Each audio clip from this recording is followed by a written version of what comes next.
Halo teman-teman. Jadi sekarang saya lagi ada di bengkel teman saya. Lokasinya ada di daerah Bandung Timur. Jadi nanti kita di sini ngobrol-ngobrol tentang project motor saya yang udah berprogres, Vespa Super tahun 1972. Jadi let's go. Oke, sekarang kita udah sama pemilik bengkel. Saya Trik. Alhamdulillah.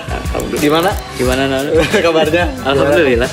Alamatnya dari mana alamat? Alamatnya ada di Jalan Cisaranten Wetan 1 nomor 138. Patokannya SMP Toriko Jana. Ada spesialisnya nggak? Spesialisnya sih sebenarnya ke 2 tak, tapi kita insya Allah 4 tak juga nerima gitu. Motor ini tuh dari tahun 2000 berapa? 2012. Dulu belinya kebetulan waktu saya mau masuk SMA, beli motor. Nah ini jadi motor pertama saya waktu itu. Belinya tuh harga berapa nih? 2,5 juta. Ya sekitar 2 juta sampai 2,5 juta lah dulu. Kondisinya pun memang masih bagus sih sebenarnya dulu. Iya bagus. Cuma pengen dimodifikasi, jadi saya coba restorasi kecil-kecilan lah dulu. Singkat cerita dari situ saya pakai SMA malah sempet waktu itu masuk koran, Rick. Oh iya. Ya waktu itu lagi jalan gitu terus dicegat karena masih pakai seragam tapi motornya kayak klasik gitu, jadi sempet dicegat terus diwawancara di kalau nggak salah di Pikiran Rakyat, kalau nggak tahu di Tribun lupa. Nah terus udah klasik udah mulai bosen nih. Nah ini yang ngeracunin racing. Jadi sempat juga dulu balap di Sentul, dia tuh berapa kali? 3 ya tuh? Ya Ada 3 kali lah. Nah jadi kepengen nih motor ini dibangun racing lah.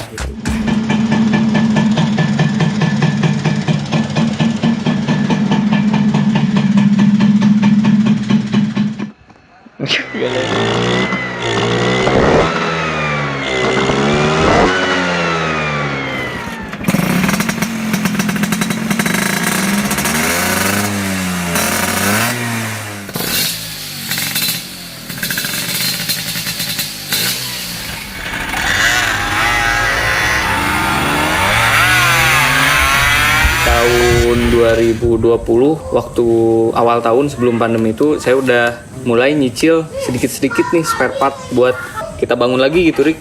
Bangun ini dengan spare part yang proper, terus dengan spesifikasi yang nggak terlalu racing, tapi dengan tampilan se-orisinil mungkin.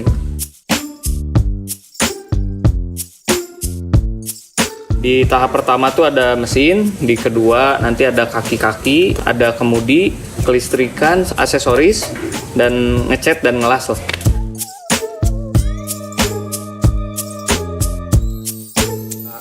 Temanya pengen ngambil orsinil dan emang pingin tenaganya yang muda gitu. Jadi di sini kita mengadopsi dengan sistem pengebutan masih tetap orsinil dan pakai rotari dan karbu biasa gitu, karbu Vespa pada umumnya. Tetapi di sini tuh kita mengcombine si sistem yang jadul ini, yang orisinil ini sama beberapa part-part aftermarket. Coba spare part apa aja, Rick, sebenarnya yang udah nempel? Dari CDI udah nempel, ini pakai CDI BGM. Terus si boring sendiri sama head dan sehernya udah nempel, pakai punya Malusi primer sekunder. Pakai 6423 gear lurus. Ya, gearnya gear lurus. Terus kalau dari pair coupling kita masih pakai standar, cuman couplingnya agak dirubah sedikit. Yang terakhir tuh knalpot ya? Knalpot pakai Polini yang big box. Karena kembali lagi ke konsep pengen terlihat original, jadi bentuknya tuh knalpotnya orisinil di bawah gitu, jadi nggak terlalu banyak untuk ke kanan atau ke kiri gitu ya. Dari mesin segitu ya, Rick? Segitu, dari mesin baru segitu dan itu udah kepasang semua gitu.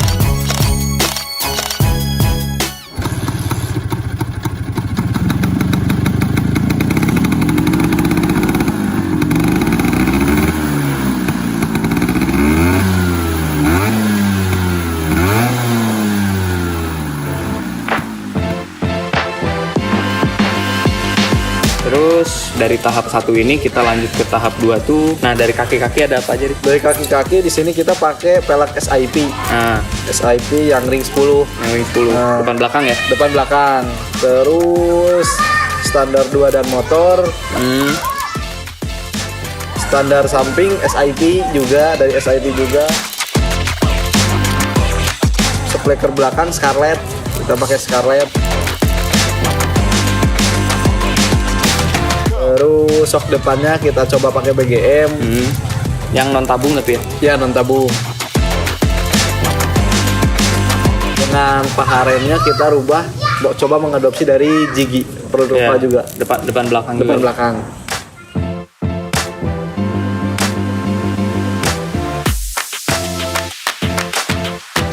Kita kemudinya dari handle ada SIP yang sama kayak gini, Sama yang apa lancip, lancip, ya? yang lancip, SIP yang lancip. Terus pijakan remnya yang kita rubah, kan ini asalnya racing, Ya, pakai underbone. pakai underbone. Kita rubah balikin lagi ke awalnya jadi pijakan rem standar. Terus spion pakai yang di kanan yang dijepit itu yang kecil. Ya, karena menghindari tilang menilang lah. Terus instrumen kayak saklar Saklar kayak gitu. ya, saklar kanan. Kita pakai PEMSA. Terus ada di jok kita pakai custom ke UL. Ya, Om Yul. Yul. Untuk listrikan di sini kita buat sendiri ya. Rencananya pengen dipakai jauh. Jadi kita coba buat pakai 2 CDI dengan yang fungsinya satu gitu. Tapi Oh, iya. di motornya ada 2, tapi fungsinya mas tetap satu gitu. Yang pertama tuh saya pengen pasang middle rack. Kenapa pengen pasang middle rack? Tadi katanya pengen simple dan lain-lain. Nah, cuma dari segi efektivitas kita untuk penyimpanan barang, mungkin ada yang pisah gitu, Rick ya. Kita pasang mid rack itu fungsinya buat nyimpen yang kayak oli samping, terus juga kunci-kunci yang kecil-kecil gitu kan, yang sedangkan yang di bagasi ini kita khususkan buat benda-benda yang bersih lah. gitu. Ya, terus yang kedua ada triplang. Triplang tuh jadi model yang di deck itu yang 3 Garis. awal. Yang awalnya itu kan kita pakai karpet nih. Nah, cuma di sini tuh ada sedikit kekurangan. Gimana sih kekurangan? Jadi kekurangannya tuh di sini tuh karena karpet ada tulangnya, ada penguat buat karpet kaku, dan kalau dibalikin tuh ada kayak kotak-kotak gitu. Itu tuh kalau keinjek-injek tuh kalau decknya ada dempulnya tuh bisa retak, bisa ngerusak dempul. Dari situ, dari dempul retak itu masuklah air hujan, air apa gitu ya. Dan di situ terjadi secara berlahan bereaksi si besi jadi kropos, ya. karatan lah. Karatan yang nantinya akan kropos gitu. Ya. Dari Nah, situ- sekarang juga ini udah ada di tahap kropos lagi, bukan karatan Kropos. doang ya. Dan itu pun karena Vespa rangkanya dia sekaligus body, jadi kalau di tengah ada yang kropos ya ngaruh juga gitu Ya, ke kaki-kaki lah. kekakuan kerigidan si bodinya tuh sangat mempengaruhi gitu. Lanjut ke karet-karet, ya standar karet-karet semua, cuma kualitasnya mungkin yang nggak terlalu jelek lah karena biar awet juga. Saya beli yang metal plus. Terus dari kunci stang, karena saya udah pernah beberapa kali beli kuncinya doang, dol lagi Rick. Jadi saya coba pakai yang langsung impor dari Itali, merek Zadi Itali, sekaligus sama kunci box juga. Terus ada gantungan barang tuh, gara-gara ini udah letoy, jadi saya ganti baru Rick, yang merek Vesgio. Terus sisanya ada tutup forek,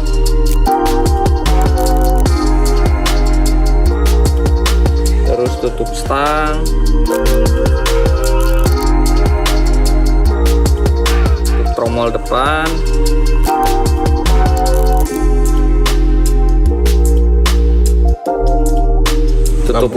tutup persneleng.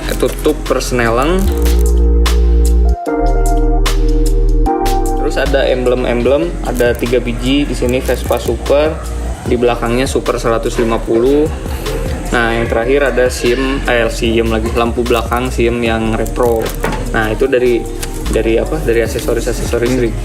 Jadi untuk kalian semua yang nonton, ikutin terus. Kalau yang ingin tahu kelanjutan motor ini kayak gimana, terus yang pengen tahu nanti mesinnya kayak gimana, terus pasang kaki-kakinya gimana, dan sekaligus kita review juga gitu part-part yang nempel tuh, apakah di kita cocok, bagus, atau ada kekurangan, ada kelebihannya ya Rik? Ya betul. Ya bagi yang butuh referensi, bolehlah gitu, dipantengin terus aja, ditungguin aja si videonya, siapa tahu bisa jadi salah satu kandidat referensi kalian dan kalian bisa coba atau bisa nanyain langsung ke saya, boleh, ke Ilham gitu, harga part dan lain-lain. Dah paling segitu aja Ya. biar nggak terlalu lama juga videonya. Saya Ilham, Saya Torik. kami jadi pamit undur diri, sampai bertemu di video selanjutnya. Terima kasih yang udah nonton.